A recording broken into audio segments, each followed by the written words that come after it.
In this next video, I want to show about what happens when these regions are more complicated. And I know you might think that example C from last time was complicated enough, this little situation, but what happens if they're even more complicated than that? So let's begin by looking at part example 2, and which says find the area between f of x equals sine of x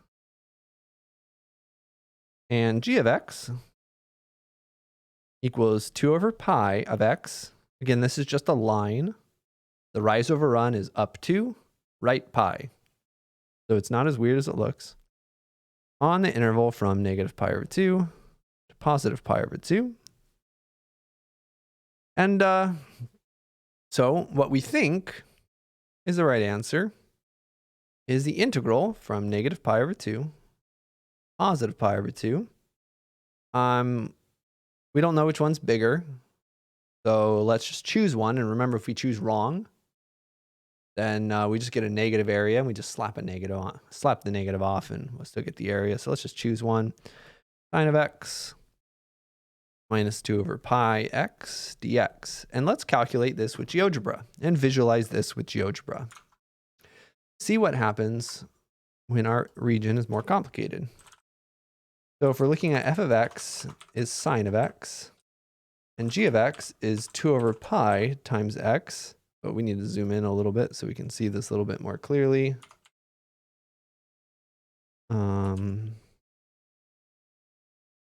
So now, right, now we're looking at, well, it's kind of two regions. And in one region, f is bigger, and the other region, g is bigger. And if we write the integral like we did it, negative pi over 2 to pi over 2 of f of x minus g of x, Desmos says the area is 0. So I said it doesn't really matter which one's on top, as long as it's always on top was the unspoken thing there. If one's on top and then the other one's on top, yeah, that's really where it's going to matter. So when we introduced this theorem way back, I don't know when it was, and I said f is bigger than g, well, as long as g is, like, if we choose the wrong one, if this is true, we choose the wrong one, we have the inequality flipped, it doesn't really matter, we just get rid of the negative. But if they're switching between one being bigger and the other being bigger, then yeah, that's where it's going to matter. So this formula doesn't apply if the function switches which one's on top. And graphically, we should know why that is. Because in this region over here, pink is on top. So by doing f minus g, we're going to get something negative. And over here, blue is on top, so f minus g is going to give us something positive. And specifically, this positive area and this negative area are the same size. So when you add them together, you get 0. And that's the problem. So just like before, when we had positive and negative areas, what did we do? We said, well, let's not look at just regular subtraction. Let's look at absolute values. And when you have absolute values, now we have a true number that represents that area. So what I found, and again, you can really write this down. You know, if f switches from g, this is not correct. You know, if f and g are switching sign or switching like which one's on top. If like f of x is bigger than or equal to g of x on part of the graph, and g of x is bigger than f of x on other parts, technically what we have is this integral.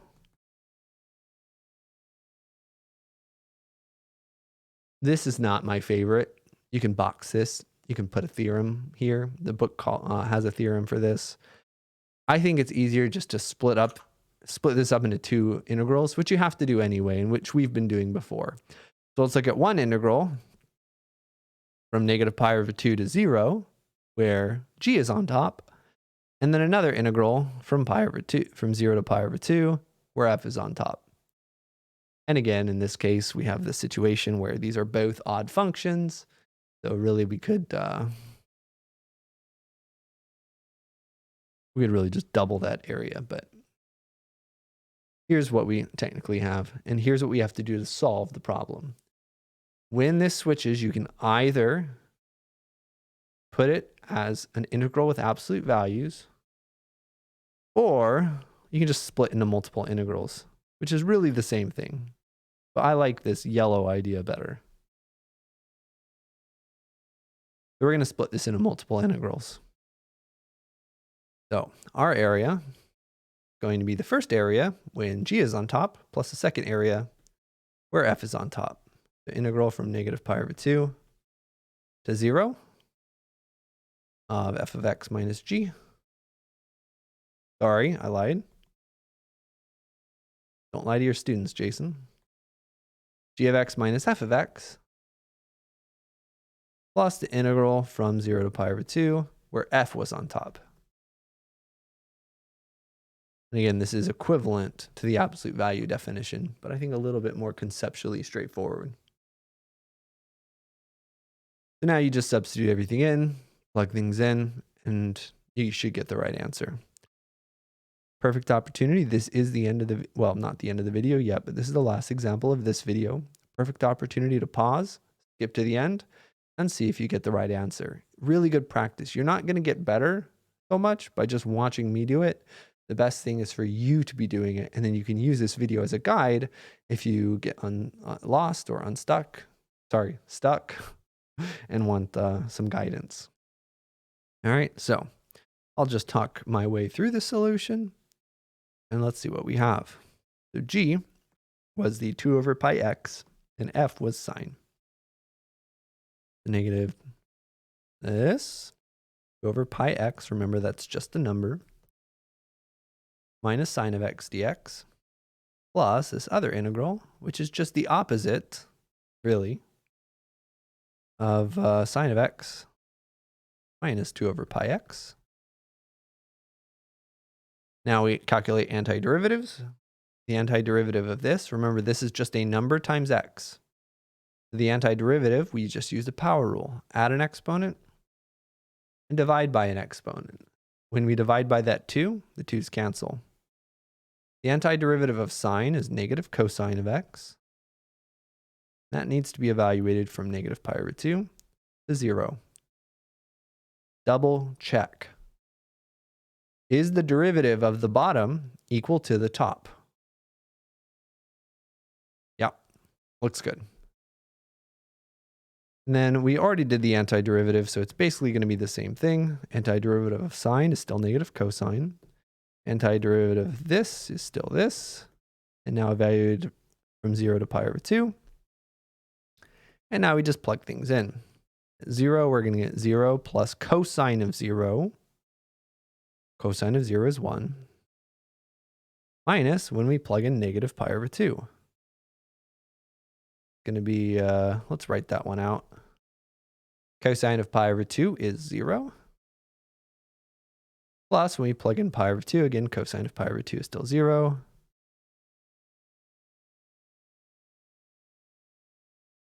And then the last thing is subtracting when it's 0. Cosine of 0 is 1. So we get all this, and then we hope we don't make a simple mistake. So this is 1 minus 1 over pi times pi squared over 4 plus, oh wait, it's going to be a minus again, right? It's going to be a minus 1 over pi times pi squared over 4. Okay, so that doesn't even matter what it is. Oh no, they're both minuses. That's great. It will matter. And then the last one becomes a plus 1. This right here is another visualization of the fact that we said earlier, that this area is the same as this area. So the red guy, that's this area down here. The blue is this area right here. And notice that the red and the blue are the same. They're written in opposite orders, but they're the same.